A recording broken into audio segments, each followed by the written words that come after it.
evening and welcome to another episode of Thought That Get Results. I'm Everett Weber Herbert, and as per usual, we're here every Tuesday evening with something that at least we think is of community interest and or of some concern.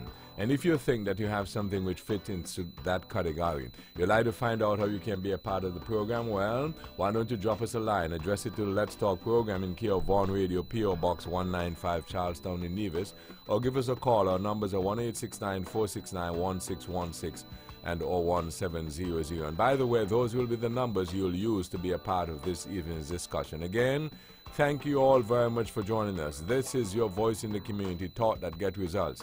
With regard to your participation in the show, we encourage you to call in the numbers listed, 1-869-469-1616 and or 1700. Here's a suggestion. You have a question or comment, perhaps you can get a pencil, piece of paper, write it down so that you're well organized, and when you're getting on the show, you take as little time as possible so that we can accommodate as many of you as we can. We ask only, first of all, you respect yourselves and then respect others, because we will not accept anything we deem not within our broadcast standards. And also you can follow us via the Facebook page and also on YouTube. Click on that, click on the Vaughan Radio, click subscribe, and you're on to us for the video stream live. Tonight, Dr. Patricia Bartlett, good evening. Good evening, Webo. Good evening to my fellow panelists. Good evening to the entire listening and viewing audiences. Webo, I have to apologize to the people from last week, particularly people who are watching. I didn't realize that I am such an expressive person, but apparently my impressions, were conveyed. And so I apologize for any contortions or anything of the sort. And I promise to try to compose myself a little better tonight. To all my friends and family who are listening, I know I have family, particularly in the USA, who would be in tune, and my biggest critics. Good evening to my nephew there, St. Thomas, as usual, Anne, Pam, Mr. Martin, in St. Kitts, my cousin, Sinrick. Good night, Sinrick. It's been a while, I haven't heard from you. And indeed, in the UK, my dear husband there, brave in the cold. I'd like to say good evening, good morning, whatever the time is. And to all the people in the UK in particular who stay up to listen to us, and I understand we have quite a following there, Webo. And I really would like to encourage the people to keep in touch, and get involved. It's not easy here, but we try to do our best. And good evening all. And Webo, thanks for the invitation to join you again tonight. Conrad Nile-Libert, good evening. Good evening, Webo, and once again I say a pleasant good evening to your hard-working staff here at Vaughan Radio, to my colleagues around the table, pleasant good evening. And to our listening and viewing audience all around the world, I welcome you once again to this program as we gather every Tuesday night to discuss matters affecting the people. And of course, we doesn't hold the monopoly on opinions and ideas. So I sit here to be also enlightened by the public. So we ask that you participate and get involved in our development going forward.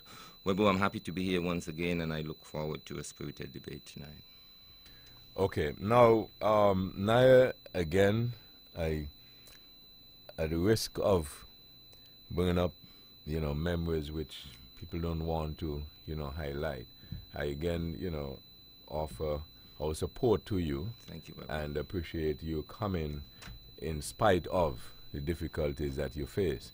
And as usual, we sometimes never know what to say, so sometimes I don't say anything, but hopefully the people who are bereaved or feeling the pain will understand as well. Okay, now before we get into a lot of discussion, I'd just like to mention on that note that while in the last quarter of last year, we're breathing a sigh of relief where, that scourge is concerned. We are hit with a gentle reminder where, in case you're overseas and you didn't get the news as yet, is it 3 and 4 days? Yes, in St. Kitts, and so bringing the total for the year now to 4. And in addition to those, a lot of shootings. and I don't know. You know, but I just thought I'll just mention that. And I don't know what, if any one of you have anything you like to start out with, I'll give you that opportunity. Other than that, I have something I'd like to start with. So, Pat, do you have anything? Well, I would imagine that at some point it would come up. You know, last week we had quite a spirited debate as it relates to Venezuela and what's happening to the Venezuelan people. And I just wanted to find out how, you know, what people are thinking, you know, if we think we can do more, because I personally think that we should be doing more. I think we ought to have something planned. And as it relates to CARICOM, I can't think that it should just be talk, all talk. I think we know what our capacity is. I don't think we should wait for an influx of people. I think that maybe we should start thinking about a quota that each country might be able to take, you know. And, you know, that is what I really was hoping that tonight we might be able to, you know, flesh out a little bit more. Indeed, that's why I asked you all whether you had something, because indeed I intended to continue with that topic. Because somebody sent a story to me, which I'll, you know, paraphrase on that same topic. And, you know, I want to entitle it, in terms of leading the discussion on that, lessons to be learned. Because when we were growing up, we used to hear the phrase, when your neighbor's house is on fire, wet yours. Mm-hmm. And in discussing it with a couple of my friends, one of the things that we were looking at is to whether or not there's anything that we can learn from it and try to put mitigating measures in place. Because the story, the story was a CNN report, and it told about a number of persons who were moving from Venezuela into Colombia, and the women in particular, they interviewed some of them, and they told of harrowing stories about things that they had to do in order to make ends meet and to survive, and to see whether or not they can get back a little monies home to Venezuela to support the family that they left there. The troubling thing was that some of the persons who they interviewed and who gave their stories in tears told how one of them said, for instance, they trained 5 years for a nurse, to be a nurse, and left and went to Colombia and couldn't find any work. And the things that they had to do, they were more than ashamed to say. Mm-hmm. But at the end of the day, people will have to survive. And therefore, a man's got to do what a man's got to do. But the intriguing thing about that story, I do not know whether it was inserted by the reporter, but it said that one of the persons who had been interviewed told and said how good life was pre-Chavez, you know, and with Chavez and before the slump, and how they used to give people things. Yes. Give away, and so on and so forth. And now there is nothing. And they said that they voted for that party, but now they can't. Because what has happened is that the policies, largely, the policies they employed, it is what have them sort of where they are. And it came to my mind, because again, we are a Christian society. And you remember the story of 7 years of plenty and 7 years of famine, and the advice that was given during the 7 years of plenty? In essence, what it is saying is that be it Venezuela, be it St. Kitts and Nevis, be it America, whoever it is, who find themselves with plenty, must implement certain strategies, keeping in mind the inevitable will happen. there'll be a period of famine as well. And if you are wise and you had the correct policies in place, you might be able to survive. Yeah, you might be able to. Might. The interesting thing is, though, Webo, the waxing and waning of economies, that's not anything strange. That is a phenomenon that happens as it relates to the economic development of countries. Look at Japan, you know. I mean, Japan was a place that, you know, everything was, it's almost like, you know, that was it.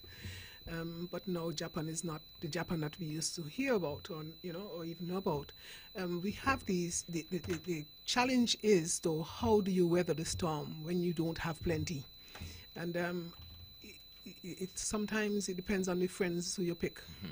And I think that is what Venezuela's problem is, because Venezuela is not the only one that would have had plenty at one point and now don't have that much. But the pressures from outside, the external pressures, you know, I think that is what is really crippling Venezuela. And I'm not going to back away from that, you know, that is what I feel. It is true that you're hearing these horror stories. You're going to hear some stories for one side, you're going to hear stories on the other side. And we have to be so careful, because what we are being fed, most of it is, you know, American, you know, kind of slant on most of the stuff that we're getting. And sometimes you have to be careful. And I'm not saying that, you know, I've heard of stories, because in the Trinidad Guardian last week, I think there were stories there about some exploitation of Venezuelan women, not even by Trinidadians, but by Chinese, you know. And you're hearing stories or reading stories about women who have to sell their hair. I mean, you know, black people always want hair. And it's not difficult to get that. But, you know, that is something women like to have hair, and for a woman to have to cut her hair off, you know, just to make ends meet, you know, it is, you know, heartrending, you know. I feel it for the people of Venezuela, you know. And I heard that the Americans were they're sending aid. But look at what they're sending. They're sending aid to Venezuela, and I think they said in the amount of $20 million. I mean, $20 million, that is, you have a population of 30 million. Okay, let's subtract the 10 million that might have left. And you have a population of 20 million. That means that's $1 a person. I mean, how is that going to effectively make, you know, an impression or a dent in the suffering that we're hearing of in Venezuela? I don't know how genuine the Americans are as it relates to aid, because we know, at least we would have heard and read about stories about the kind of you know, economic policy that they're embarking on now as it relates to their budget for 2018. I understand the aid that they used to give, they slash aid that was meant for refugees, this same kind of crisis situation, they slashed that by 98%. Now that is incredible. You're going to cause upheaval in someone else's country and you can't even help them out. I mean, that is just ridiculous.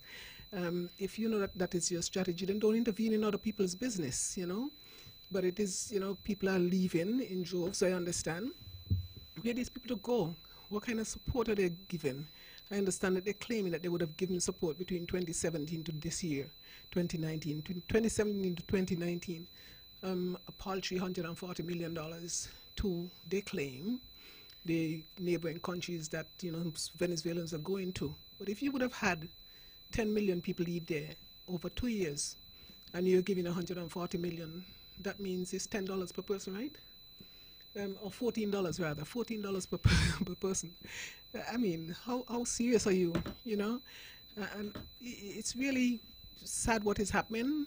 And like I said, I'm hoping that CARICOM would put some of the talk aside and start doing something, because Venezuela, irrespective of how they feel about Chavez or how they feel about Maduro, you know, it's about the people of Venezuela right now. And it's about time that they offered some kind of aid that really made sense. And I think that CARICOM ought to, like I said, get together and decide how many of these people we can help in, you know, in the short term.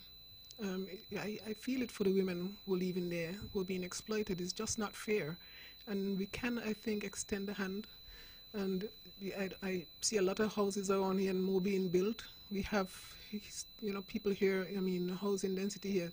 It's ridiculous. You know, we have like people like two people up in, you know, per house. Like in St. James's area, I think the last time was 2.4, you know, per household. And it's getting even less because they're building more and more houses. So it means that we potentially have, if we can, at least make a reasonable proposal to the UN. They have a refugee, management commission or something like that. I don't remember the name of they call it. But there is such a body, that would help to provide, for people in crisis situation like this. So I'm just hoping that CARICOM could at least consider, the notion of housing some of these Venezuelans who are fleeing. Naya? Well, it's very interesting. I think Pat make a good point there. It's about who you choose as your friends. I mean, when you're strong, sometimes you cannot be too bombastic. I think Venezuela have reached out to the Caribbean, many CARICOM islands, with the petrol arrangement, which of course was something that impact on the economy pretty well. But Webo, it's important that we as a region can be supportive of countries that have pledged their support towards us, that have really tried to improve our circumstance. America in South America and Central America has always been a bit dodgy.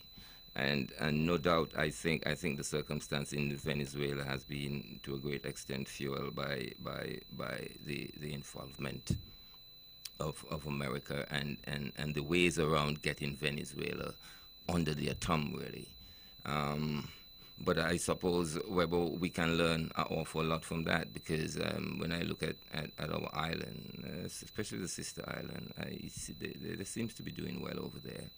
And just the other day, Webo, a friend of mine came to the airport and I think a Venezuelan was on the flight, and it was a lady who wasn't able to speak English properly at all, in any way at all, and I understand she had a very complicated situation at the Newcastle airport.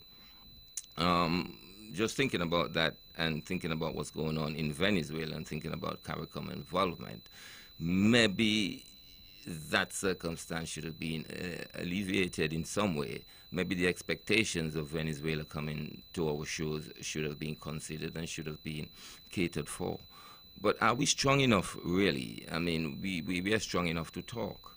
But are we united enough, really, to put forward a unified proposal and have some kind of indentation on the situation in Venezuela? Of course, as I say, America in South America and Central America always have some ulterior motive. I mean, from a very long time ago. So I'm not sure if we can really lean upon that and have great expectations of them to cure the situation in the people's interests. Of course, they will be curing it in their interests. So yes, I think CARICOM should come together. And one of the ways, I suppose, as far as I check, most of the CARICOM countries are poor countries, and who is in need of many things, really, to make life wholesome for their population. But one of the ways, I suppose, we can facilitate them is by sharing our housing space with them. If that really makes sense. I mean, they're running out of Venezuela. Why can't the circumstance be improved in Venezuela? Why can't the emphasis be placed on improving the circumstance in Venezuela to keep the people in Venezuela? I mean, does it take an armed force? Does it take, bombs dropping on Venezuela? But I think the idea of encouraging and encouraging people to leave, I'm not sure if that's the best approach, really. I mean, to go where? The Caribbean is as such. I mean, the CARICOM Islands is as such. Even though we can move from one place to the other, I don't see that real strong economy in the Caribbean whereby we can really take on a great amount of people here and be comfortable with that. I mean, I think about St. Kitts Nevis in that respect, even though St. Kitts is doing good. I mean, when you look at the health facilities here, I mean, can we put even more strain on that? But I believe, Webo, as a show of goodwill, because Venezuela has been good to the region, we should really come up with something workable. And even if we got to make a sacrifice, even if we got to make ourselves, live in a little tighter space. I'm a humanitarian, and I think, and I think to a great extent, Chavez was a humanitarian as well. And I mean, just for the main reason, I mean, he turned his attention, and of course, political influence and all that was a consideration. But I think I mean, listening to him when he was around, he was a force in the region, But the type of force you had to be careful with, because I mean, to befriend him, then basically you became America's enemy. And who wants to be America's enemy as a little country here in the Caribbean? So it was a kind of ticklish situation to navigate oneself through, in terms of being allies with Venezuela, or even great beneficiaries of the Venezuela initiative. But yes, Webo, we cannot cast a blind eye in these circumstances at all, and in any way we can assist. I suppose we can, but I know our ability to assist is limited. The housings that's being built here, there seems to be in great demand, even though each household has such, I mean, small amount of people living in them. It is just what we want to be right now. Maybe living in a house by ourselves. The family thing doesn't matter much. So maybe we can make our space a little smaller and have them come over in a real organized and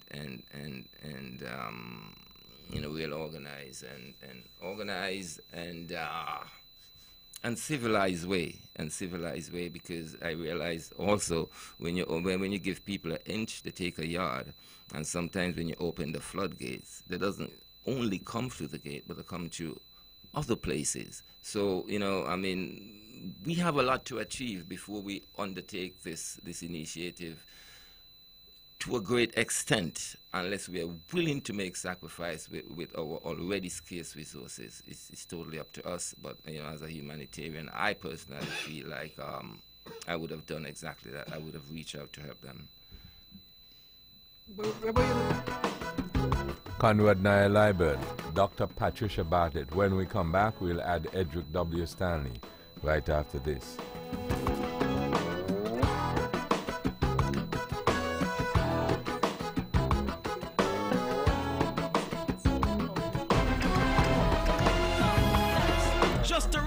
At Builders Paradise, brand new mirror bypass doors. Sizes include 4 feet, 5 feet, and 6 feet.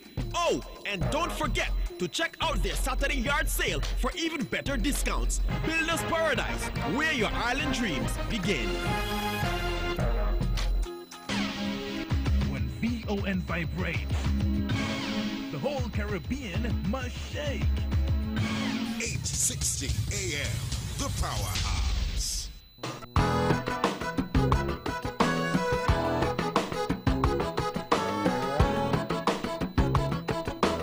Back on this episode of Thought That Get Results with Dr. Patricia Bartlett, Conrad Naya Liebert, Edric W. Stanley. Good evening. Good evening, Webo. Good evening to your guests, and good evening to the people of St. Kitts, and more particularly the people of Nevis. I'm a little under the weather this evening, but I will try and do my best. Good evening to the people who listen to us on the World Wide Web and throughout the Caribbean Basin, and we now know that we are on YouTube and Facebook, I would imagine, and so on. And we, of course, must disseminate truthful information via the microphones of Vaughan Radio. And I didn't expect us to have this topic regurgitated, but I think you might have done a marvelous job in terms of thinking that we should bring it back.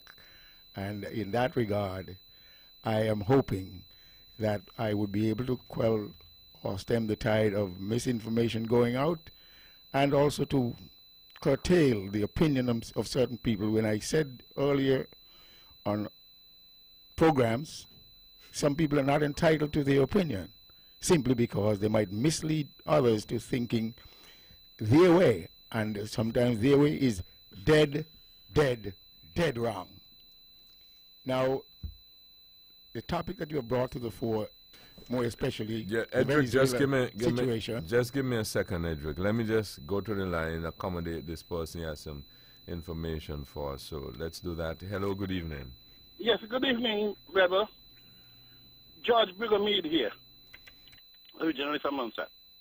Monstrations all over and Leeward Islands in particular are now mourning the death of Dr. George Irish. The founder of the Leeward Islands debating competition passed away today. Okay. All right, and you know the Leeward Islands debate is coming up soon, so thank you for that. Okay, we'll flesh it out accordingly. Okay? All right, thank you very much. Yes.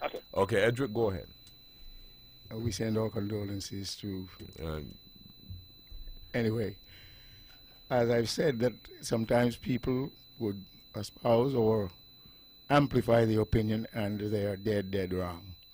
Now, we recognize our region, the Caribbean region, and of the multi-states that are in the Caribbean region, we all have had some semblance of stability over a period of time.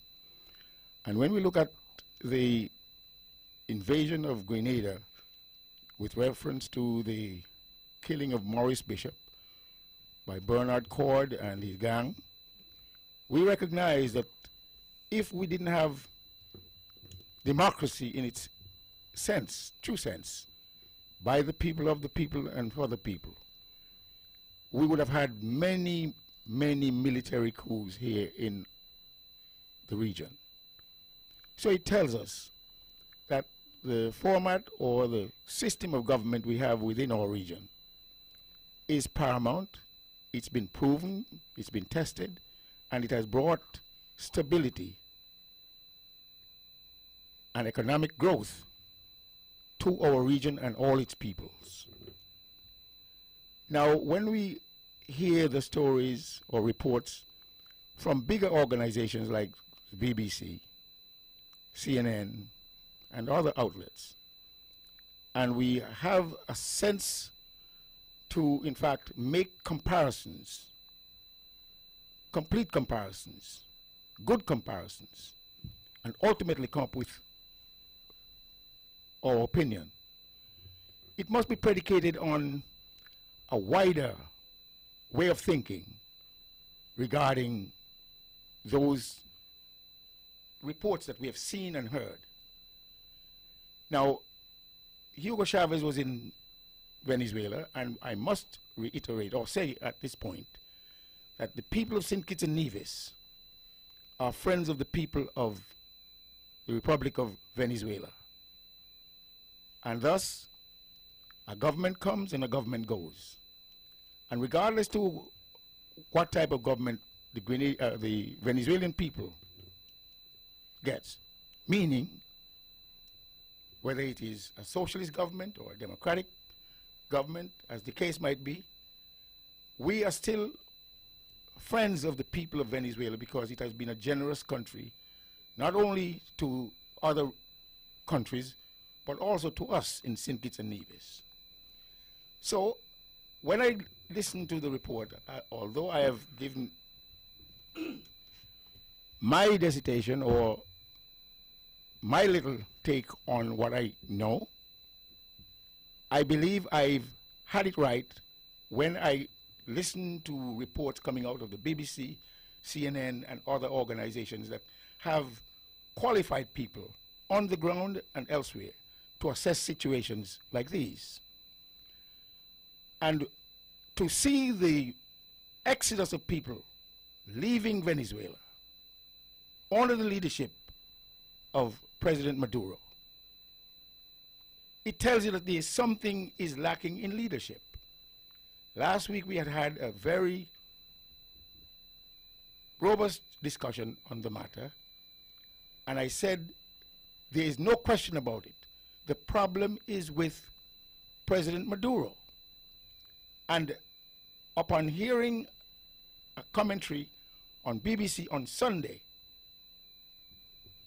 we had our discussions here on Tuesday, and following was the Sunday. And when I heard what was said by the BBC reporters and people who were leaving to go to Colombia to buy food, as the case might be, I said to myself, how could two members of our panel could have had it so wrong? Two intelligent people, and still got it wrong. What I'm saying to you, somebody must lead. Somebody has to rule. Parents in the house, they have to set the rules, and those rules should be followed by the children. United States is the leader of the world, of the free world. Let me repeat that. The United States of America is the leader of the free world because of, one, its economic, political, and global reach or power, if you want to call it that. As a result, many countries, established countries, look to the United States for leadership. And it does provide leadership. It doesn't get it right all the time.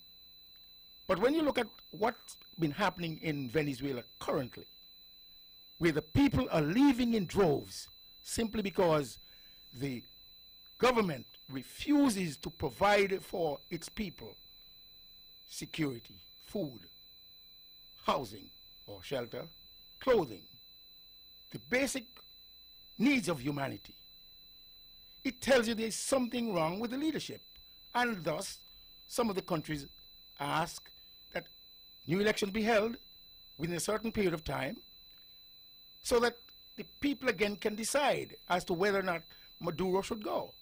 But sometimes, from a humanitarian point of view, a leader must begin to make assessments, to make that determination as to whether or not he's governing the right way.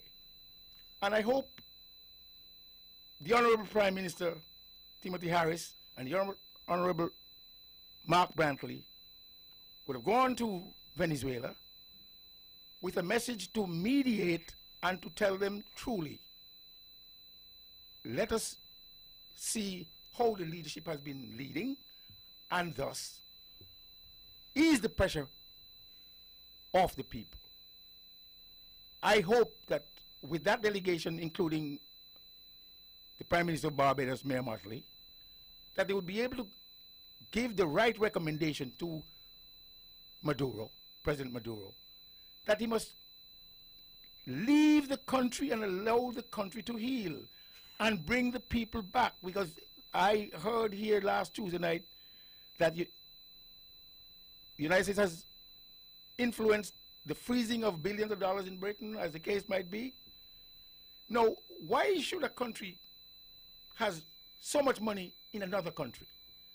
You have to keep your money within your country, but some of these fellows, when they begin to lead or govern, they ensure that money is parked elsewhere, that when they decide to run, they can have access to that money. That money should have been brought back from the time from the time Maduro begins to find that people are beginning to leave his governance, and therefore bring the money back to feed your people. So what is so hard about it? It is power. They want to be able to be in control with the money and to mislead the people, because this is clear a lack of leadership on the part of Maduro's. Like I've said, we know what happened in Grenada. Ronald Reagan had to send forces into Grenada. Bernard Cord killed, Ghani's gang killed Maurice Bishop, who was a great leader of the Caribbean. And Maurice Bishop was beginning to come back into the middle of the road from a democratic point of view. But they didn't give him a chance. They were so hungry for power. I guarantee you, if Grenada had not been liberated under Ronald Reagan, we would have had many more coups in the Caribbean, because other countries probably would have liked to have followed Grenada down the same path, getting money from the Soviet Union or Russia, as the case might be. And as a result, every time a fellow comes up politically and he has some degree of popularity, he tries to convert it into a degree of power, and if he can't get it by the ballot box, he takes it by the bullet box. And I'm sending out the clarion call to our people. Don't be misled by some people who got it wrong on this program. We are a democratic society almost throughout the Caribbean, excluding Cuba. We have great leaders in the Caribbean. And I think they have abided over a long period of time by the democratic process. And in that regard, we have seen growth, and I've mentioned it here last time. We no longer live in thatch houses. We don't run from our country going to some other place simply because we don't have the leadership that provides clothing, food, shelter, and all the other things to our people. We have people who are educated. We have people who got cars, nice houses, and the better things of life, and the quality of life has been greatly enhanced simply because of the model of democratization. And I cannot understand, again, how some people could see, hear, read, and understand, or should understand, and got it so wrong. Maduro has to go. The people have to return to rebuild their country. And the United States has to be able to set certain policies within the region and throughout the globe so that we would have a stable world and we would have prosperity in the world that God has given to us. I'm not saying that everything in the United States is good. Everything about the United States is good. But we know that it is better than in far more places than some of our panelists would think. In that regard, I say to the United States, not the Trump administration, but why not the Trump administration? Simply because he's got a lot of things wrong, Webo. But I don't hear you issuing a clarion call to replace him. Webo, you know the tapes that we had in the past, how I railed against the election of Donald Trump. But you're not railing against him now? Sure I do. When? Well, the last time, whenever we had discussions, Webo, you always bring it up. And No. When? What the ladies just say? What have you done for me lately? So how late did you sound the clarion call? Maybe 10 sessions ago. And I don't want to sound like a broken record. Oh, I see. Okay. And therefore... So I could, based on precedent then, I imagine that after a few sessions on Venezuela, you would stop. No, Webo. Okay. Because just checking. I am fully convinced that he is the wrong man and he's placed in the wrong position. But you're not convinced with respect to Trump. That he's the wrong man? Yes. No, I'm talking about Trump, because we were still on Trump, the issue of Trump. No, but what I asked you was, you said that you had finished with Trump because you didn't want to sound like a broken record. So I'm saying that by the time you would finish with a few sessions on Venezuela, you would finish with it. Oh, I didn't hear Venezuela. Okay, go ahead. Right. You would finish with it because based on precedent, you wouldn't want to sound like a broken record. Well, the solution has not been found yet. But it's been found for Trump? Not yet, but at the same time, like I said, Trump has been going onward, and as a result, we have had a good length of time to amplify our disgust with Donald Trump. The crisis that has been created in Venezuela is front and center, and it's right in our backyard.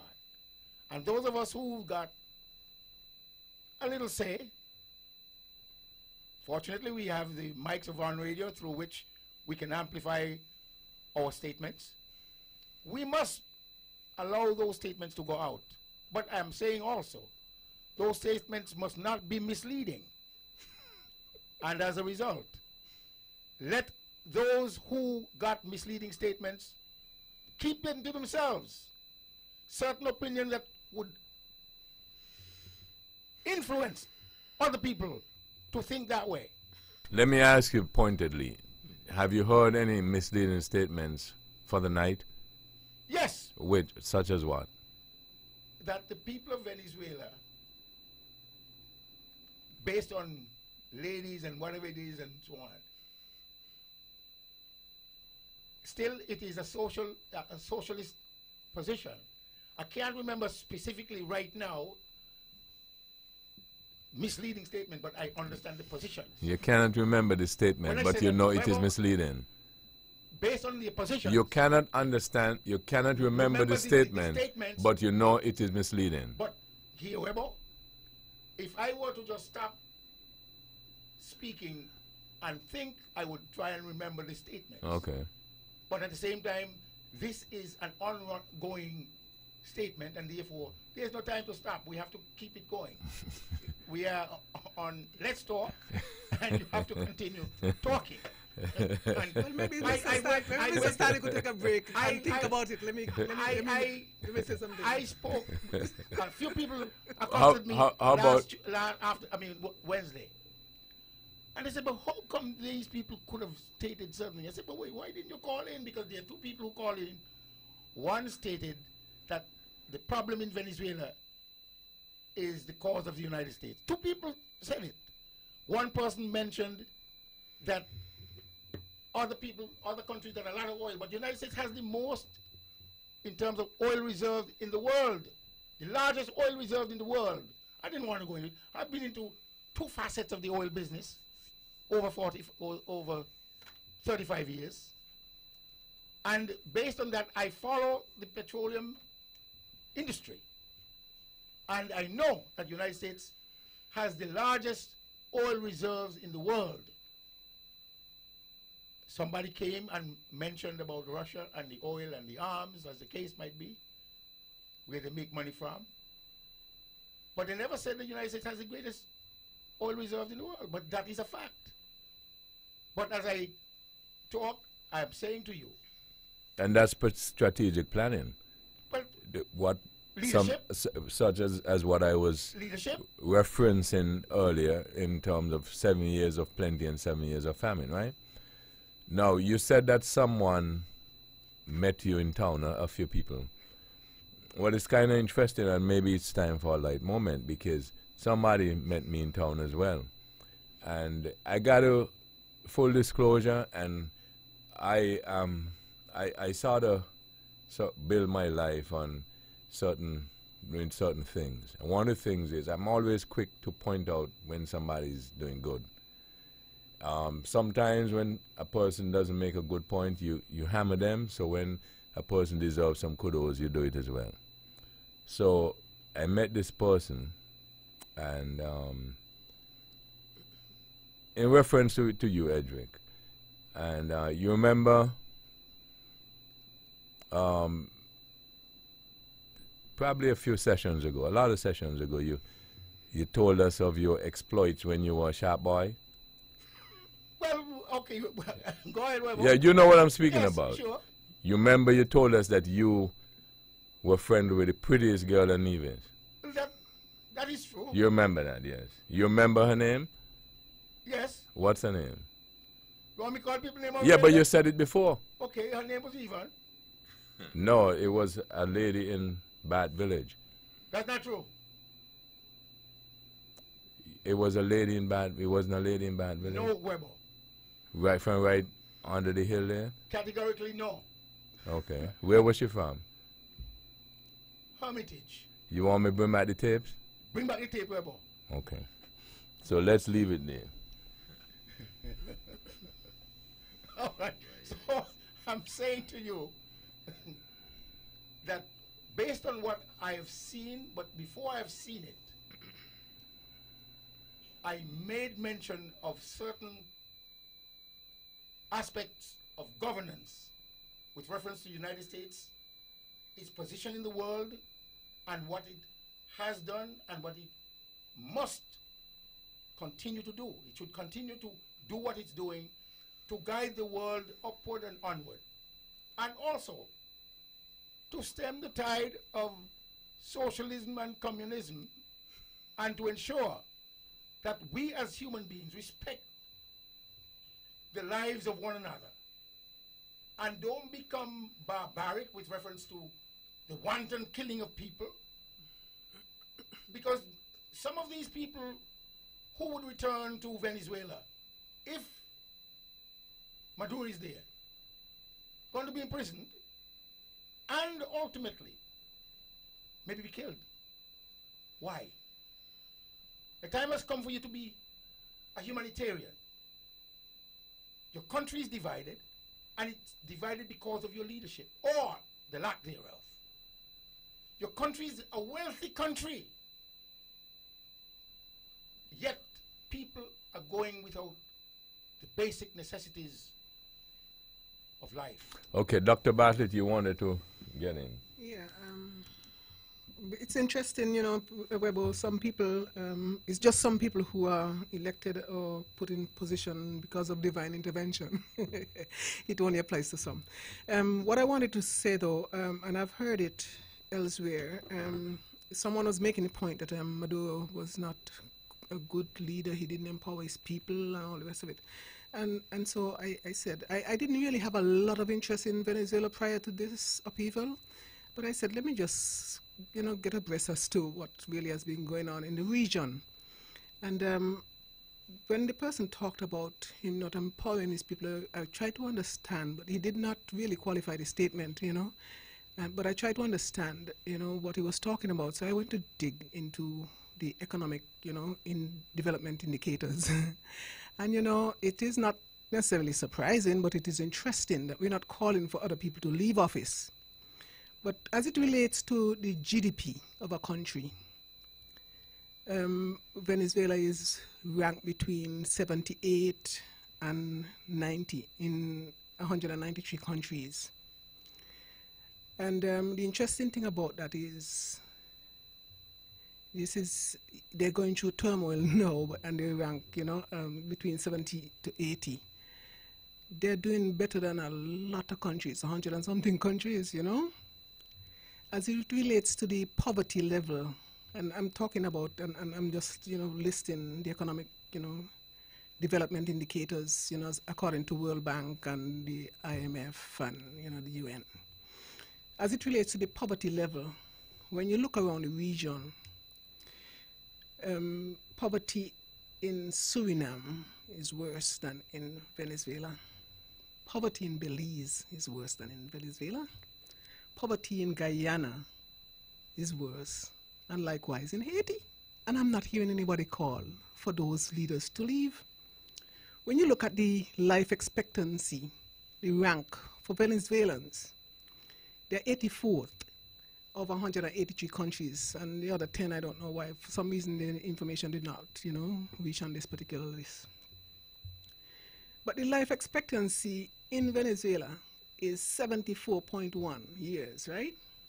And worldwide, the life expectancy rate is 71.5. When I compared them with places in the Caribbean, the life expectancy is better than in Grenada, St. Vincent, Trinidad and Tobago, Suriname, Guyana, St. Kitts and Nevis. Yet still people are calling for them to, you know, choose a different leader, because leadership is, you know, I'm talking about the economic, you know, development indicators. I'm not just talking about, you know, about things that I feel, you know. The literacy rate better than the average in the Caribbean. So I don't understand. What is the measure? What is the gold standard that people are applying to Venezuela? Or is it that people are just watching TV and not reading enough, you know, and looking at credible reports that are coming out? I'm talking about looking at data. Because when you look at data, data doesn't really lie. The quality of the analysis sometimes is what is in question. Sometimes people look at data and just can't understand the implication of what they're looking at. And for those people, there's help, you know. So when, as of 2018, the unemployment rate in Venezuela was terrible. And of course, that had to do with the fact that Venezuela has been on free fall. As it relates to the consumer price index, we know what's going on there. Last week, we heard, of stories that right now that inflation is hyperinflation in Venezuela. As a matter of fact, you're talking about inflation in the region of 1.3 million %. That is, most people can't wrap their minds around something like that. But the point I'm trying to make is that it is not enough for us to say that some other leader is not doing well, so he needs to go based on economic indicators. And when we look around, we have so many other countries, in the same position, but we're not calling for them to leave. We need to step back and not get into other people's business, because that is what sovereignty means. We can't stay here, because I don't like the leader who they have in the USA, but it's what they choose. They had the choice. That is their thing, I wouldn't suggest that the Soviet Union moves in there. I think that is interference, and I would not, wish, for them to interfere here. So why would I want them to interfere in the USA? I don't think that they have necessarily the brightest, person leading. I don't think I see the necessary leadership qualities there. But what we need to recognize is that America has lost moral, fortitude. I mean, I don't see them extending any hand to help us in the region necessarily. When you look at their aid, and they had quite a bit of wrangling over that, we have been, cast aside. Most of the aid, when you look worldwide, the global aid position, has been declining. Australia, the aid, foreign aid is down. Canada foreign aid is down. USA, Florida, everybody have less aid to give. So why are you wreaking havoc on someone else's country that people have to leave? And that is the regrettable thing, I think, in this whole debacle as we see playing out in front of us. When you're going to refer to our countries as shithole countries, excuse the language, I don't know if that is even something that I should repeat, but it was said by the POTUS. But that is how these countries are being regarded. There's no regard for the human life in these countries. And you can see it in the policies that are being rolled out of the current administration in the USA. So why is it they don't have any moral standing to go and tell people who ought to be leader? They don't even want to play the part that they used to, because they used to, and be giving aid. But look at the places they're giving aid to. They're giving aid to Israel, Afghanistan. Those places are the places that are Jordan and those kind of places they're giving aid to. They're not giving any aid to the region. So I don't understand what is the basis for their interference. If they really want to give aid, the $20 million that they want to force inside of Venezuela could very well be spent on the people who would have already left. Because if they were to apply the $20 million that they want to force across the border between Colombia and Venezuela, that $20 million could serve the 1 million people who have left Venezuela and are now resident in Colombia. And that, incidentally, that would just work out to be $1 a person, I'm not doing my maths right. No, that is $20 per person. No, $20 per person. Tell me what 20 US is going to buy anybody, any of those refugees in Colombia. Yes? So if you really want to do something significant for the people of Venezuela, concentrate on those who are left, because I would imagine that if things are tight in a place, the people in the lowest rung would move first, because in Venezuela you have a poverty level for people who are earning less than $1.90, and this is World Bank information. People who are earning less than $1.90 US per day, those people account for probably about 9.2% of the population. And we figure out already that that's about a number of people who would have left. Because if we're saying maybe about 10% of the people would have left Venezuela already. Please, well, at least look out for those people.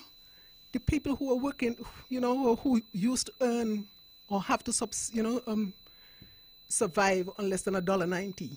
But they apply the money that way. Why are you trying to force this money into, or force whatever this aid is that they claim into Venezuela, where you have 20 million people, $20 million is just going to amount to $1 per person. Is that going to make a significant difference in the lives of the people who are in Venezuela? I don't think so. It is just a token. This is just a token because what? America has not appropriated enough money for aid in the region as it relates to people who are being displaced. And I think it's about time that they back off. And this notion about people having, things right or wrong, it's all in your perception. Some people have a need to be right. Some people just want to be heard. I don't necessarily have to be right. I just want to have the respect of being heard. What? That is enough for me. It is not between me and you, Mr. Stanley. It's just a difference of opinion, darling. You don't need to take it personal. It's just a difference of opinion. I don't hold the same opinion that you do, but I would not castigate you for that. Disseminate rightful and truthful information. But who are you? But who are you to decide? But who are you to decide who is right and who is wrong? You have an opinion which differs from mine. That doesn't make yours right and mine wrong. I can do analysis and result. I do my analysis. You want to mark your own paper, but trust me, you want to mark your own paper, but you're doing a dismal job. This is Thought That Get Results. Edric W. Stanley, Dr. Patricia Bartlett, Conrad Nye Liebert. Your phone calls on 1-869-469-1616 and 1700. We'll be back after these. With all the power from the tower, this is the powerhouse of the Eastern Caribbean, VON Radio, from the Federation of St. Kitts and Nevis.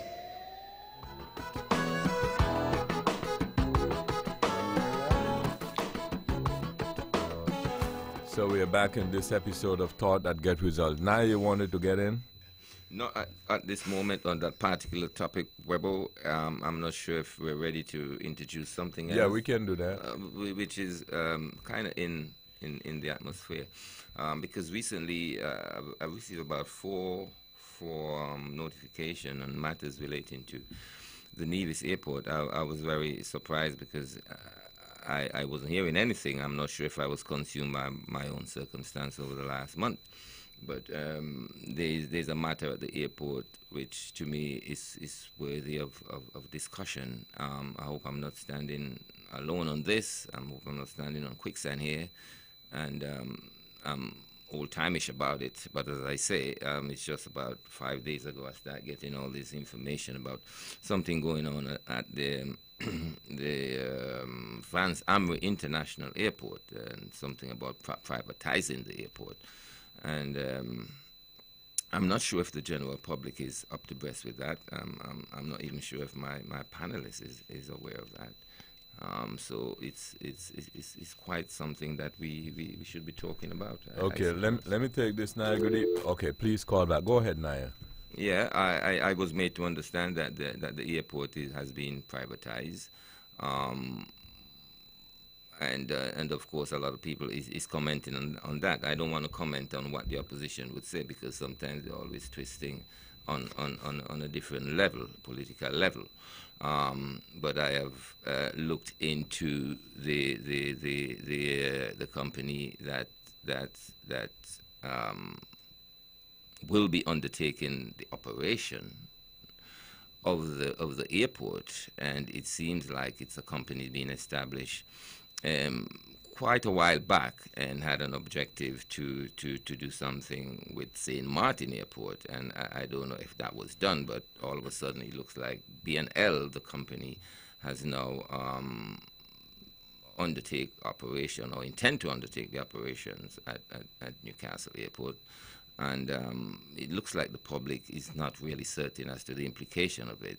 It looks like there's a transparency issue as it relates to that. So I think it's a matter to be discussed, really. I mean, of course, we know the airport wasn't doing very well. The airport looked to me like it was struggling to keep open, but I've been reading recently that revenues target hasn't been met, and this new company intend to make a success of it. No information was given as it relates to the undertaking, the nature of the undertakings with the airport. And I'm not sure if sufficient information have reached the public on the proposed investment and even investors at the airport is pretty vague to me as far as I check. So I was wondering if anybody can shed some light on that, and and give some clarity to the general public, because as I said, I've been bombarded about it, and it doesn't settle very well, because again, most people who I've spoken to knows nothing about it. So if we can, get some information on that, who may know about it as members as colleagues, members here, we can talk about that. It's to me an issue that affects the public. It affects our little island, and it's worthy to be discussed. Whether if it's not an issue gone in the past, as I say, I've been consumed for the last month with my own little personal circumstance. Well, before I address what Naya just brought to the table, let me just say this, that Weber sometimes chastises us. Okay, let me take this. Good evening, thank you for holding. Good night, Mr. Herbert. How are you, sir? Fine. Good night to the panelists. Good night. Good night. And to the wider audience. Gentlemen, I'm listening. And there's not only one and two persons in the country that knows something. I want to ask this question. Since when we reached to where we are today? Because I just don't understand. So, there's a national debate. And one person get up and say, 1 + 1 = 90. And the whole rest of the audience see it fit and necessary to have a whole big debate over whether 1 + 1 = 2 or 90. Mr. Herbert, since when we reach to this point? So there's no right and wrong anymore. So regardless to what it is, you have to have a whole big debate over it. So somebody say 1 + 1 = 19, and we see it necessary to have a big debate over it.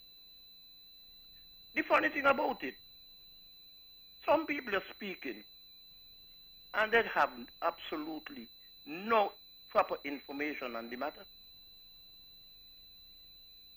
And it's so sad. I know almost 1 year ago that the United States was amassing military forces off the coast of Grenada to stage an invasion from Colombia in Venezuela. And some people who are talking today had absolutely no idea about it. They suddenly jump up and saying a lot of things that they know nothing about. And I mean absolutely nothing. Now, I could say a lot of things, but in the interest of time, I won't. But I will say this. What is going on in Venezuela is about the natural resources of Venezuela, and more particularly the oil. But it's more than that. It is really about an ideology where the Europeans are saying, we are the masters of the world. And regardless to what problems we have in our countries, we are going to proclaim our country as a so-called democracy. Because I hear a lot of people using the term democracy, and they don't know what it means. And since they don't know what it means, I'm not going to tell them tonight. Because there's another word, theocracy, and I hope they know what that means. Because sometimes some people are speaking, and when you're speaking, You don't have to put down anybody else to make your point. Sometimes you have up, down, in, out, but sometimes you have a circle. And so you can make a point without putting down anybody else or anybody else's ideas. But this thing is more about an ideology. I could talk a lot of things about the Bolivarian revolution, and in time, Venezuela, the government of Venezuela nationalized most of the natural resources in Venezuela, and in particular the oil. When Hugo Chavez came to power, he sought to continue that pattern. Well, eventually he was murdered. Well, Maduro came to power, and the forces wanted to force him to change that pattern. Why? Because before, it was the large corporations, mainly in Europe, that controlled the natural resources in Venezuela.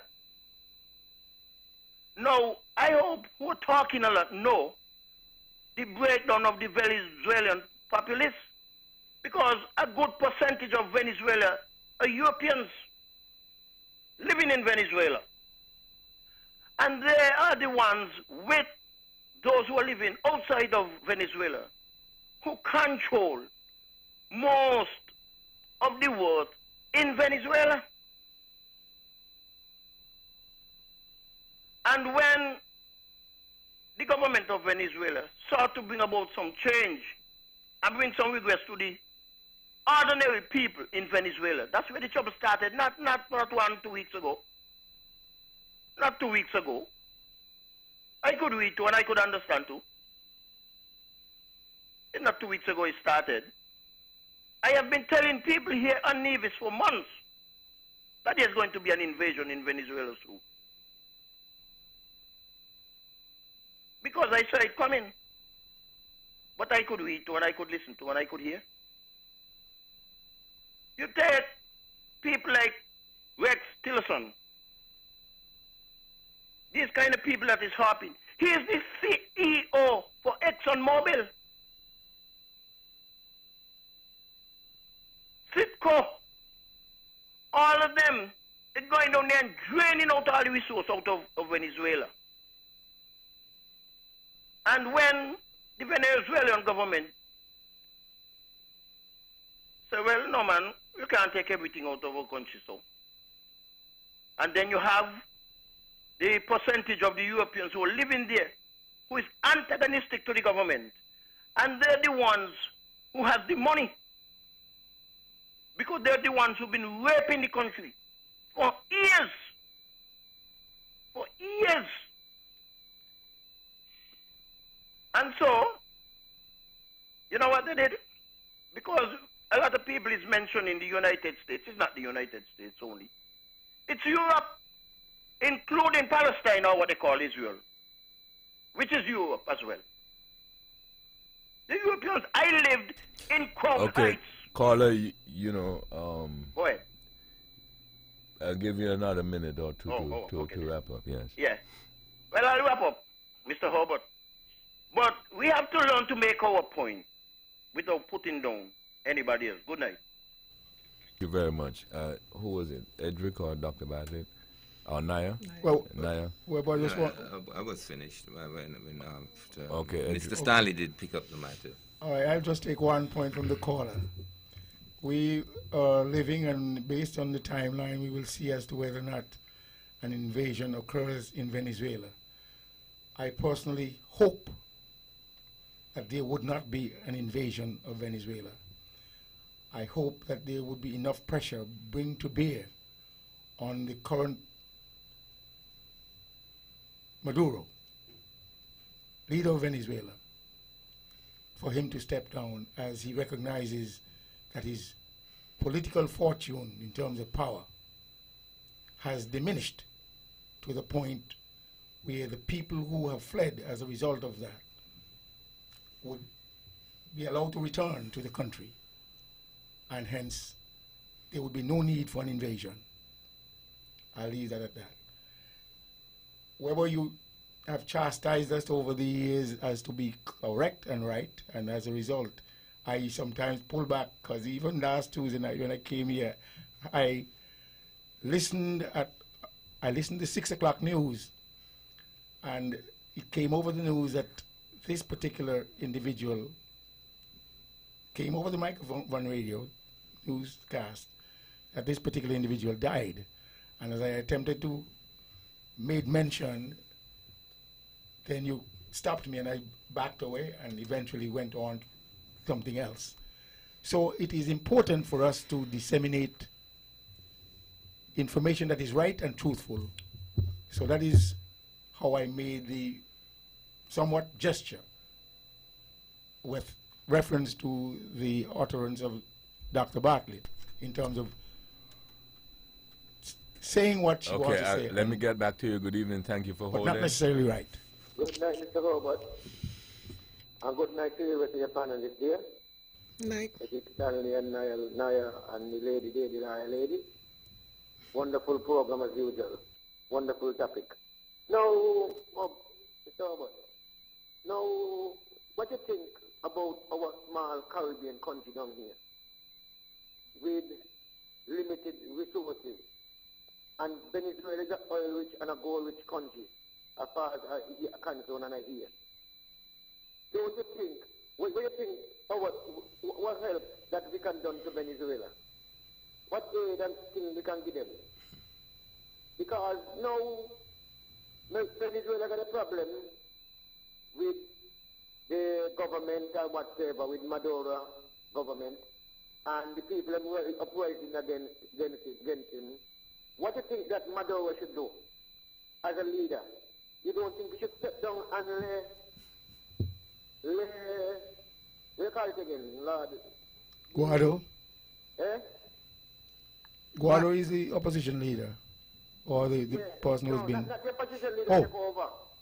Let democracy take place in Grenada, and Venezuela, and let the people call an election, a free election, and let the people go to the poll and vote for a government of their choice.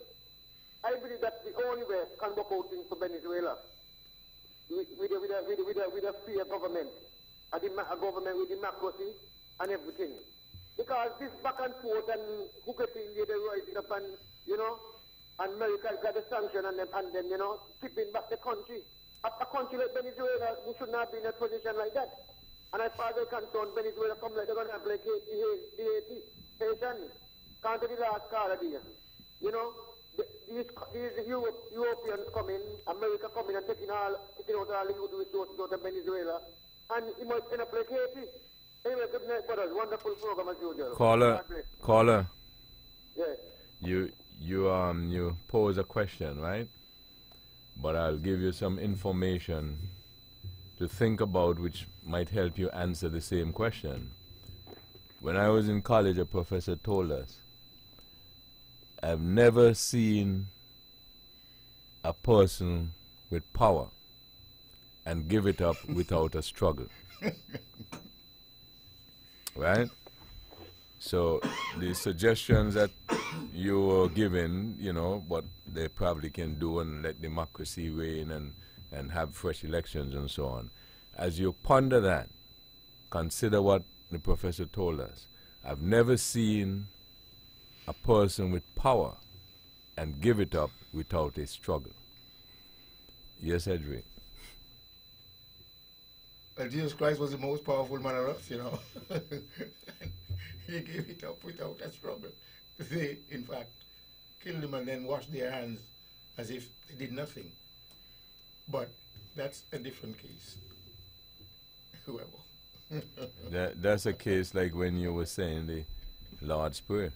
And most of it was right. I'll tell you, I composed this portion at the end of the Lord's Prayer. You willfully said it? Well, to be honest, sometimes concentrating on the end caused me to have forgotten a line. Oh, so you did forget?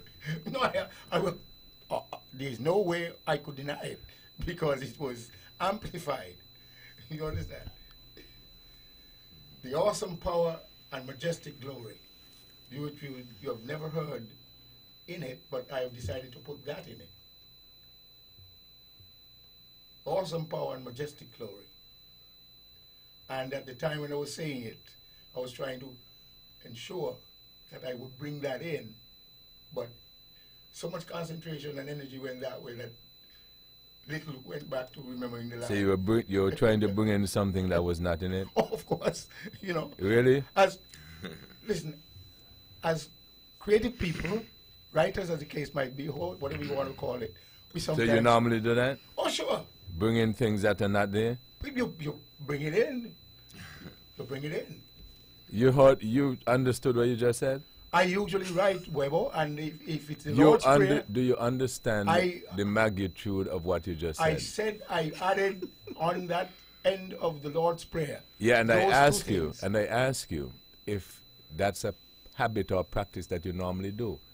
Add things that are not there. Not to people's things, Webo.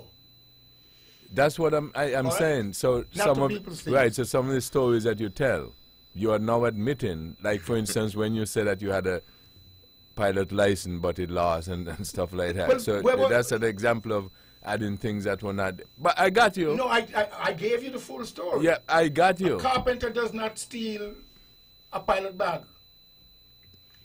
I told you the full story. So whatever you want to take from that, and I would say, you mentioned last week about the airplane that went down, and I would tell you exactly what might have happened because the pilot apparently didn't do his pre-flight check. As a result, that aircraft would have told him whether or not he was going to fly, I think, across the English Channel to France. That aircraft would have told him whether or not he was going to fly. And if he didn't do his pre-flight check properly, he will go down. And that's what happened. I mean, I'm assuming that is what happened. But once he has done his pre-flight check, that aircraft is going to tell him whether or not it's going to fly. So if he decides not to do it, he operates at his own peril. I'll leave it there, Webo. So where were we? I think where Naya had put on the table the issue related to the privatization of the airport. And I think Stanley, yeah, well, people called me about it, and I said, based on the fact that it is a government agency, the government may have decided that it is not economically viable, and therefore they might be attempting to try another avenue. And if privatization, which has worked within certain governments and agencies, came out financially rewarding, so there is no need for the government to just have a yoke around its neck regarding the Vance Armory Airport that may not be bringing the revenue that has been anticipated. And therefore, if someone comes with a proposal that seemingly would relieve the government of the economic burden, then I would always say, go for it, because people ask me about it, and I said, the private sector sometimes runs things better than government. And this is an economic entity with reference to revenue, income from sources, whether parking fees, departure tax, as the case might, departure fees, as the case might be. Maybe somebody sees where they could make more money operating it than the government. And as a result, the government sees the viability, economic viability of transferring it to a private enterprise, which might just decide to increase landing fees, acquire more land, which would give a longer runway. That little hill, we call it Hurricane Hill, might be taken down.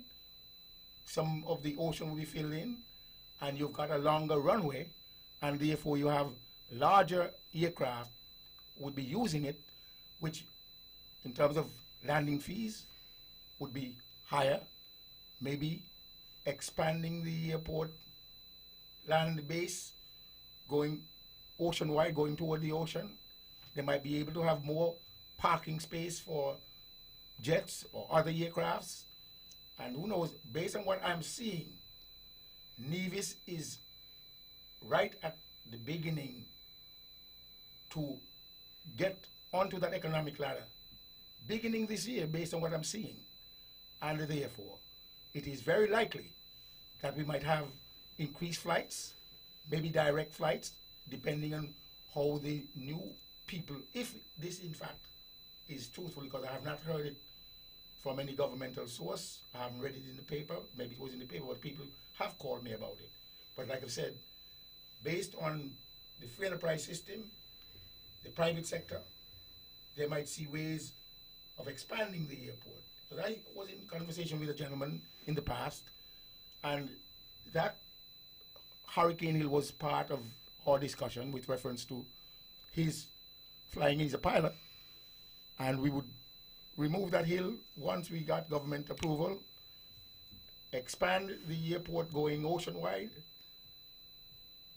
expand the runway, larger aircrafts would come in, more landing fees as the case might be. So I can't tell you exactly what would pan out in the new paradigm. So we will see. If it's a true thing in reference to the government is attempting to relieve itself of the Vance Amory Airport, then we will see who picks it up. I mean, I heard a name called, and of course, he has a certain amount of clout, political and probably economic clout. And as a result, it is very likely that he might get it to work. Who knows? I mean, I was in earlier years hoping that we would have put the airport over at the Long Point area where we had the land mass, the land space, without having to rent or buy land, which would have given a larger airport, a larger aircraft to land, and therefore we would probably could have had flights coming in from different parts of the world. Well, it didn't happen, or it hasn't happened yet, so who knows?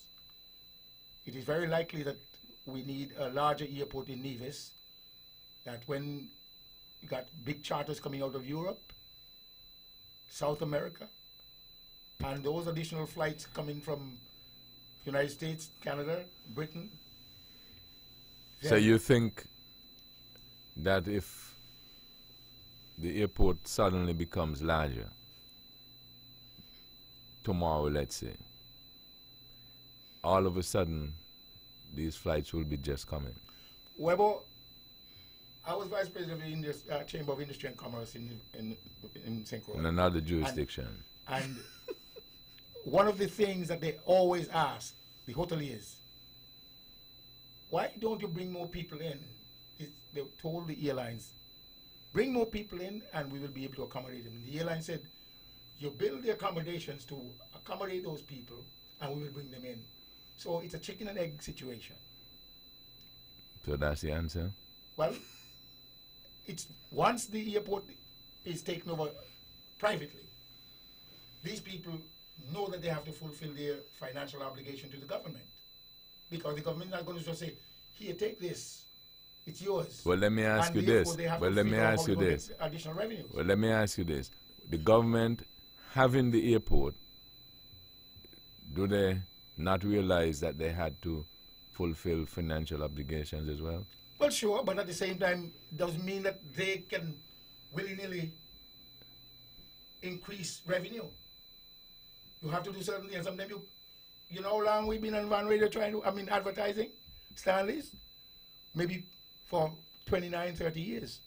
Because that ad brought people, that ad told people about us. So it's based on marketing. If the government has not done proper marketing, it is very likely that they will be just reaping what they have in fact put out. What you put out is what you get back. So if the government decides that they are going to part with it, it's likely that proper marketing in the right places may not have been done. I've heard Mr. Greg Phillip on the radio advertising the Vance W. Amory International Airport, and we must use it. But at the same time, maybe the clarion call that went out, people have not responded the way they expected, and as a result, the revenue has not been coming in. But I know the private sector knows how to do things, has proven itself. Not in every case. Not every entity is going to be a bonanza. But with proper marketing, people will get to know of it, and I'm almost certain that the airport would make more money. I believe in the private sector, Weber. Well, I've heard the report about the signing ceremony. I have not seen it, admittedly. The difficulty I think that most divisions are having with the situation as it relates to the handing over, well, the signing over, I don't know what the official, title is that you affix to that. But apparently there's some deal afoot for the airport to be privatized. Now, that is not a new concept. It happens elsewhere. We're not doing something that is out of the ordinary, out of the ordinary. It is something that, I think precedence has been set for that, elsewhere. Government doesn't necessarily have to own everything. But I think the issue related to this particular transaction is the lack of transparency as some of people see it. Because some of us want to know if a blow is going to come. We just want to know. We just don't like the Jack, what is this whole over your head kind of story. And then you say it's one thing, you're guessing at one thing or the other. And I think that is a failing that we have recognized in this particular administration. We are just not forthcoming with the information. We need to be ahead of the game. And I think that time and time again, the observation has been made. The problem is communication. I don't know how, because I don't know the details as it relates to this, transaction. I don't really have a view one way or the other. Whether it is a good thing or it's a bad thing, because I just don't know, what it involves. And it's not fair to me as, a division, if our airport is going to, it's, a state thing, it's a state-owned thing, it's our thing, we need to know. And I think that maybe a conversation should have been had before the signing even, to sensitize people as to what is about to happen, and explain it in its fullness to the best extent that, one can. And that the layperson could understand what is going on. Because truth be told, I don't think any fair-minded division would think that the Vance Amory Airport has been making money within recent times. I think if we were to be, honest in the way we see things, we would recognize that is a facility that has been a burden. Is this deal going to be the deal that takes us out of that and still have airlift into Nevis that is fair and accessible to people? We have not even been using our own airport for whatever reason. Personally, I don't go to the U.S. as much as I used to because there's Amazon. And most of the times, when black people go on vacation, they just want to shop. So I haven't been there, but the times that I have traveled there, I've found it from my experience, and I've heard the premier on the radio time and time again, appealing to people to use the Vance Amory because going to the U.S., it is much easier. And personally, I've experienced that, in trying to find a flight to the mainland, let's call it the mainland. I go to Puerto Rico, and it is seamless. Bartley, let me just take this. Good evening, thank you for holding. Good evening, thank you for holding. You're on the air. Good evening, you're on the air. Good evening, you're on the air. Hello? Yes, you're on the air. Could you go ahead, please? Yes, good evening. This is Mr. Gerald here from New York City. And I would just like to call to set the record straight on a couple of things relating to Venezuela. First of all, Maduro is a elected politician. Okay? The elections that took place in Venezuela last year were under the ex-president, Mr. Jimmy Carter, and they said it was one of the nicest elections ever, which the opposition boycotted. Now, let them mistake here. The opposition is led by right-wing radicals who do not like the fact that the Maduro government is trying to help poor people. And this is the contention. They want control of the oil in Venezuela, and they will not stop until the people of Venezuela relinquish control over the oil resources. And that's what I want to say. Okay. Hello. Yes, thank you very much.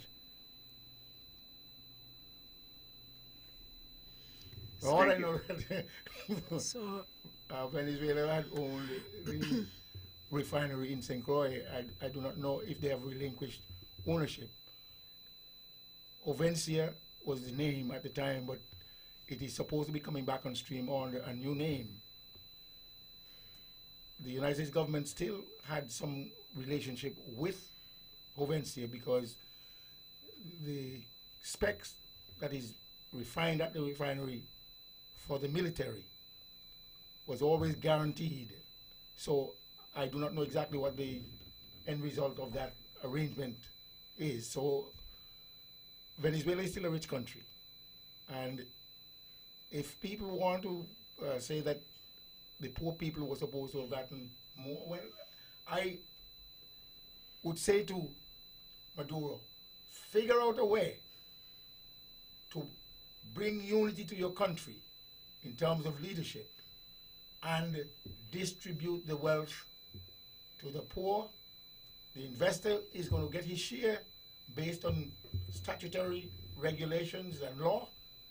Those who invested their money in Venezuela in the oil, they, of course, once they know they can't make a buck, they will pull out. Okay, let me take this. Good evening. Thank you for holding. Yes, good evening, sir. I'm listening to your program.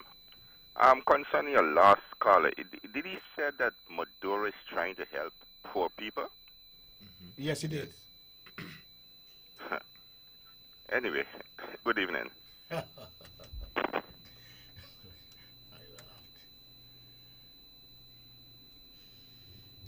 Yes, Yeah. Dr. Bartley. So just to recap, I think I was trying to make the point that we're not getting enough information. I think we need a little more information as it relates to that proposed development over there. And I think, yes, I think I was sharing my experience as it relates to going to the mainland. Maybe this is, it doesn't make any difference now. But going to the mainland, the U.S. mainland, I found it was much easier for me, to go to Puerto Rico. I got into Puerto Rico, going through immigration was just a breeze. Compare that to going on a straight flight from the Caribbean to Miami, pandemonium. You get there and you have to stand, and I've missed the flight, actually missed the flight, trying to get through, to make a connection there. So I just, for me, if I were to travel, that is where I would go if I want to go to the U.S. Anyway, the point is that we have not been using the airport, even though we have been cajoled into, we have been invited to. I mean, Greg has been on, like Mr. Stanley said. Other people have been, trying to reach out to us, but we would prefer to bang waters and go over to St. Kitts and early morning and, all that. Anyway, it's not working out, and if I were in Gaston Brown territory, he probably would say, give Omel first preference because she was running. It seemed as if only she alone had something going on over at the airport anyway. I don't know if she was given first refusal. But that's just a light moment. But in any event, I think, like I said, if we're honest, we'll recognize the Vansam International Airport was just there and it has been losing money. I have not seen the books, but I could tell you just passing there on a daily basis. It's just ridiculous. I've been over there and I've seen a conveyor belt there that has been out of commission for however long, I don't know that is the way to welcome your guests, and less and less people using it. I remember the days when I used to go to the airport over there because, rich people used to come on their private jets and you go over to check the dogs and stuff like that. I'm not impressed with the VIP section that is over there. And I don't know that we were offering people the best that we could have.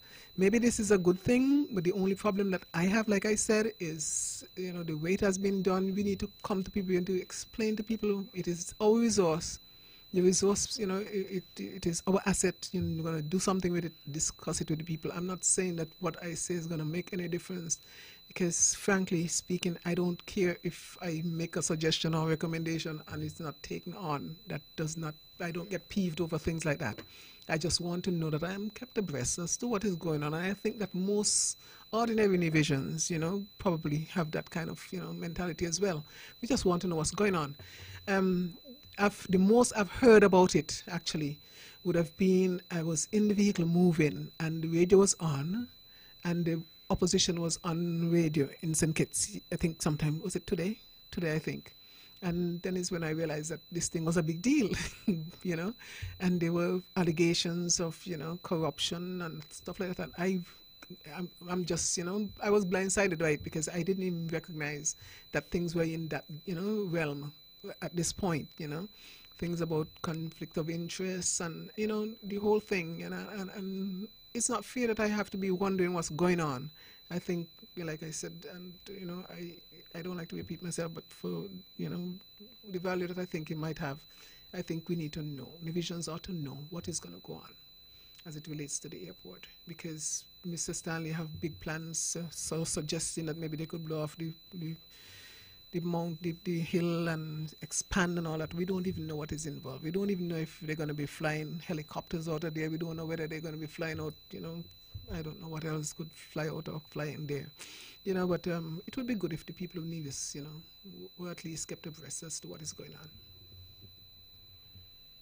It looks like I'm not alone in terms of not knowing much about the matter, but I read into some information there, and I think the chief, the president of the company, the chairman of the company, had some consultation with the Council of Ministers back then, when the objective of the company was to do something with St. Martin Airport, and one of the recommendation was that it was said because of the sensitivity of the whole proposal, the Council of Ministers would have liaised with the people affected, interested people, of course, the people of the islands, stakeholders, to use the right word, and then they would have come back, and then there would have been further progress. In that respect, I'm not sure if Nevisions in this case would have been considered a stakeholder. I suppose they are, but we heard nothing about it. And to me, the matter is a big one. I mean, it's our airport, and we know the airport over there have not been really popular with Nevisions or with anybody at all. But I think it's a major development. It's quite a major development, and we should not have been so unsure about it, about what's going on with the airport. I would ask of the government, the administration, to just be more. Naya, let me see. I was trying to see if I can find something. So give me a second. Let's see if I got it. Some clarity to be provided as to how and when and in what circumstances rate increases can be dictated by these companies. I'm pleased that that engagement is ongoing, and as of 17 December 2018, the Permanent Secretary in the Ministry of Works, Dr. Ernest Stapleton, has been in communication with the NTRC, and they've indicated that this is a matter that is under investigation. Of course, we are not anti-business. Businesses are designed to make money, but we want to ensure that the people of Nevis are treated fairly. And so I would commend very much Minister Brand, the Permanent Secretary, Dr. Stapleton, and the team for this quick action in that regard. Okay, that wasn't what I was looking for. That was in reference to the proposed rate hike by Digicel and the cable. I think this is it, though. I am pleased to announce that we are I met about 10 days ago with the Chinese ambassador, as I had indicated. On That still isn't it. I'm trying. To our aid, and I met with the Chinese ambassador. They have now positioned technical export on Nevis. So the gentleman has moved to Nevis. He has taken up residence with us, and he will be with us for the duration of the project. His job will be to finalize the design. Currently, I'm advised that design should be completed by March, and we should have groundbreaking by June of this year on that long-awaited project. And so I certainly look forward to that, and I believe, again, that we ought to give commendation and appreciation to the government and people of the Republic of China and Taiwan. Well, I'm sorry for that, but that was 2 misses. But yes, by the next try, maybe I might get it. So go ahead. But I did have the clip with the premier addressing that same thing with the airport. Okay. So that's what I was looking for. Okay, maybe I missed it. Yes. So let's I'll keep looking while you're talking, right? What about the fellow who called and just said about the poor and Maduro? It would have been interesting if you would have asked him why is it for him to comment on it.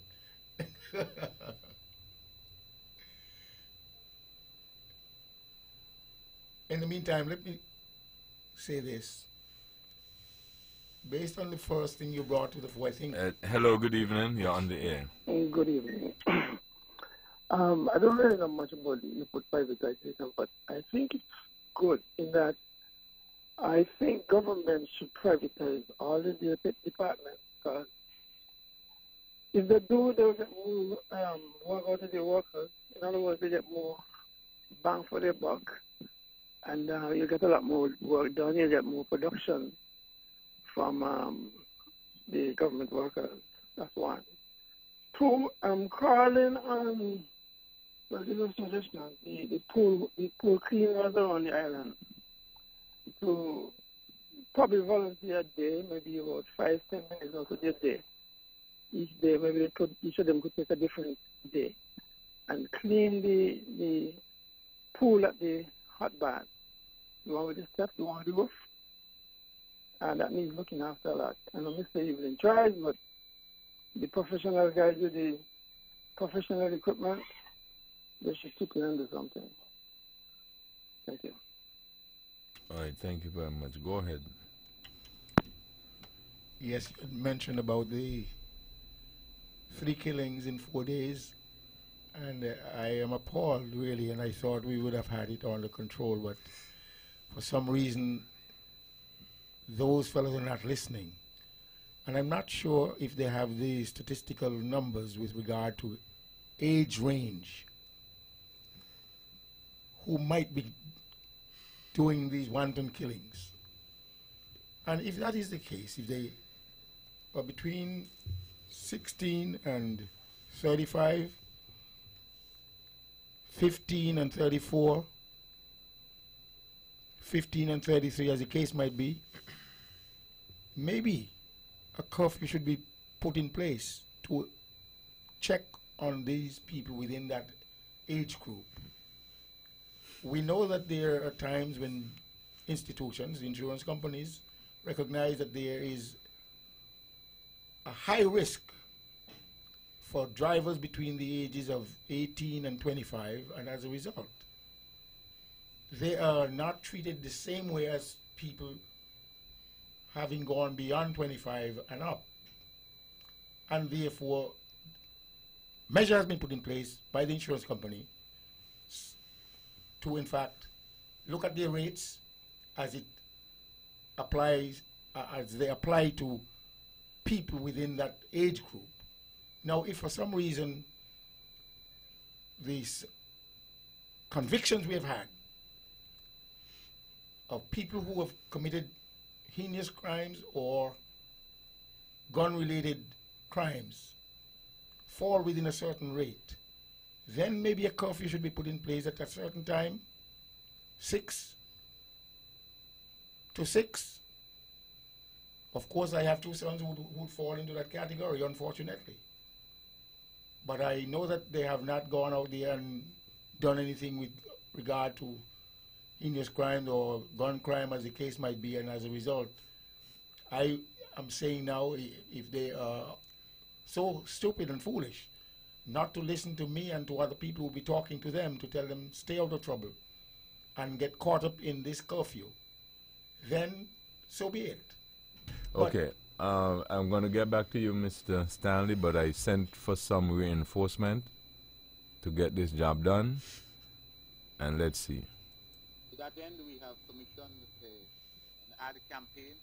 I believe it's dubbed Fly Local, and that ad campaign we hope is to be released very shortly. I'm told if anything touches are being done on that. And in that regard, the Cabinet has also considered a proposal from a company called B&L Worldwide Limited to create a hub facility at the Van Zandert Airport. That will entail an arrangement where the facility is leased to this entity, and that entity will have responsibility for construction and upgrades and development. And I think that we will hear more about that in the ensuing weeks and months. But we are at the final stages of those discussions with them, recognizing that we need transportation, and transportation links are critical if we are to develop the island. Okay, that's what I was looking for. Melissa was able to, as I said, I sent for some reinforcement, so she brought it for me. So that's what I was looking for. If you notice, that is all he seemingly gave at the point in time, and he did indicate in the coming weeks and months we'll get more information. So that's what I wanted to get. Yes, go ahead. Yes, so I was saying that we have to stem this kind of activity, and I know that the government has tried a lot of different ways. Okay, let me go to the lines. Good evening, okay, I'm very sorry, please call back. Good evening, thank you for holding. Good evening, thank you for holding. Good evening, thank you for holding. Good evening, you're on the air. Good evening. Good night again, Weber. Good night. I am going, yes. No, Mr. Weber, yeah. I want to ask you a question on the panel here. Now, when you all think about the situation of the young people and just walking, gunning down one another, do you all believe it's the parent, like a parent saying whatsoever? Because to be truthful, a young man just in a prime coming, and the bitterness of these young men just going around and gunning down one another, target to one another. Just today, me and a young lady was talking, she from St. Paul, and she telling me that in St. Paul, a young man can't go certain way in St. Paul. A young man can't go certain way in Yutong.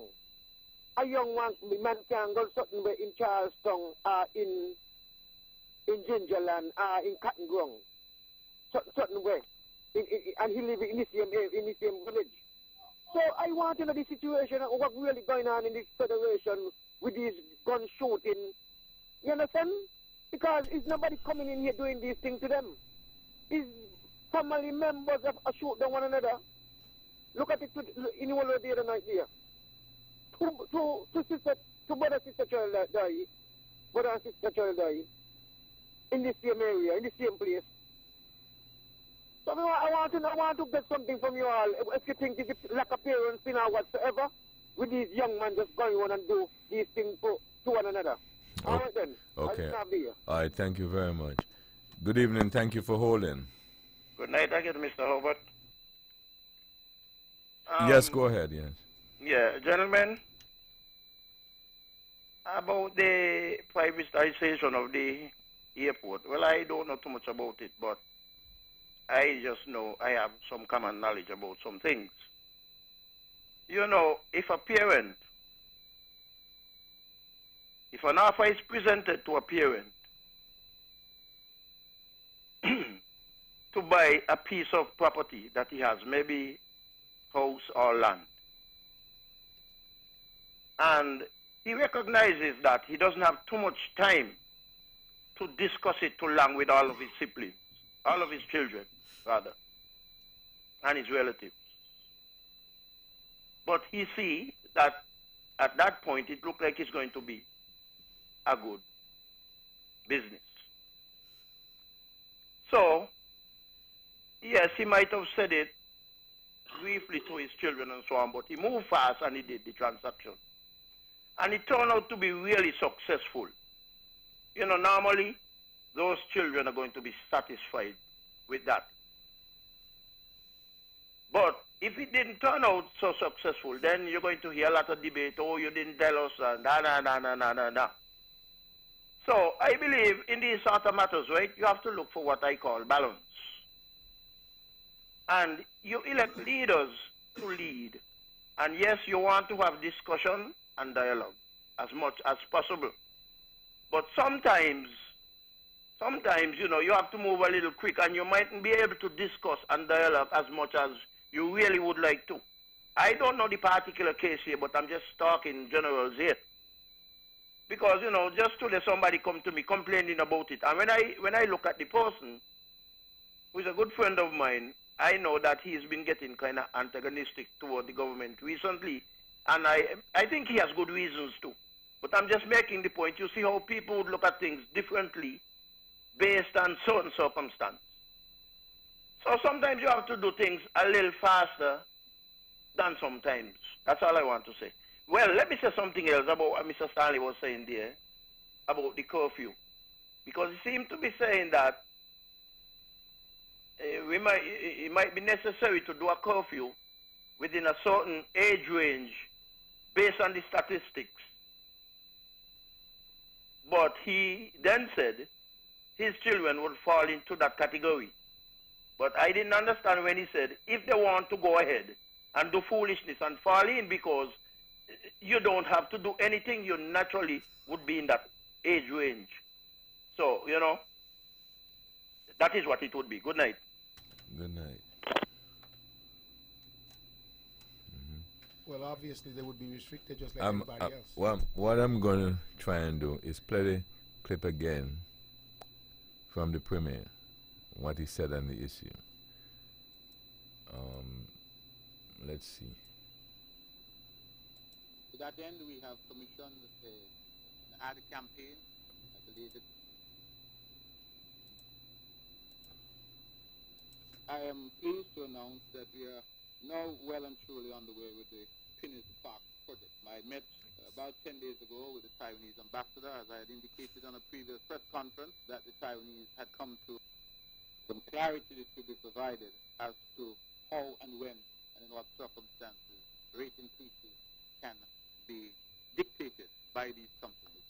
I'm pleased that that engagement is ongoing, and as of 17 December 2018, the Permanent Secretary in the Ministry of Works, Dr. Ernest Stapleton, has been in communication with the NTRC, and they've indicated that this is a matter that is under investigation. Of course, we are not anti-business. Businesses are designed to make money, but we want to ensure that the people of Nevis are treated fairly. And so I would commend very much Minister Brand, the Permanent Secretary, Dr. Yeah, go ahead again and drink. Yes, if the caller didn't understand, I'm saying that my two sons would fall into that category, but knowing the two of them, I know one spends time working, and I'm certain if he knows that the curfew is on, he does what he has to do within 6 in the morning. Okay, I think I got it this time. Done an ad campaign. I believe it's dubbed Fly Local, and that ad campaign we hope is to be released very shortly. I'm told the finishing touches are being done on that, and in that regard, the Cabinet has also considered a proposal from a company called B&L Worldwide Limited to create a hub facility at the Van Sam Airport. That will entail an arrangement where the facility is leased to this entity, and that entity will have responsibility for construction and upgrades and development.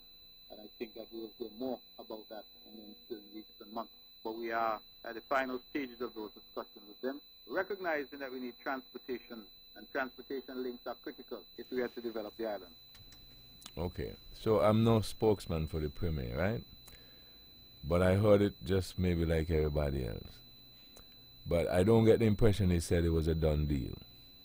I get the impression that he is saying that we are in some discussions and so on and so forth, and these are the things that we are heading towards, and then we will see as we continue the negotiations. That's what I get from it. But subsequent to that, I would have heard about a signing ceremony. Yes, there where was. Himself was absent, and he was, There was anyway. a concession signing ceremony. For the same thing? Yes. So that's what we. Okay. I think that came out Well, last week. maybe I could invite people to check tune into his show tomorrow evening. He's never a person who is shy to explain, something. So maybe they can, catch him tomorrow at 8 and on the mark and get some more clarity on it. That looks like it's the last word, unless you have a last word, Edric. No, I just wanted to tell the... So you do have a last word? Well, so that the caller understands clearly. The two sons that I say would be within that timetable of the curfew.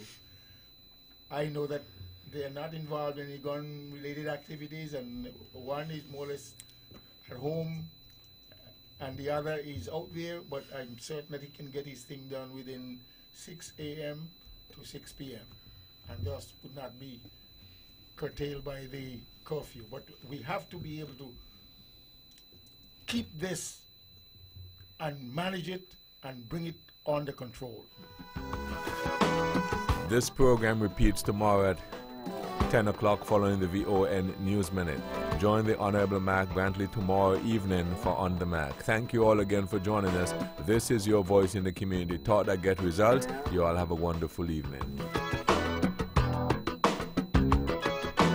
The views and opinions expressed on the preceding program were solely those of the participants and do not necessarily reflect the views of the Nevis Broadcasting Company Limited or its advertisers. With all the power from the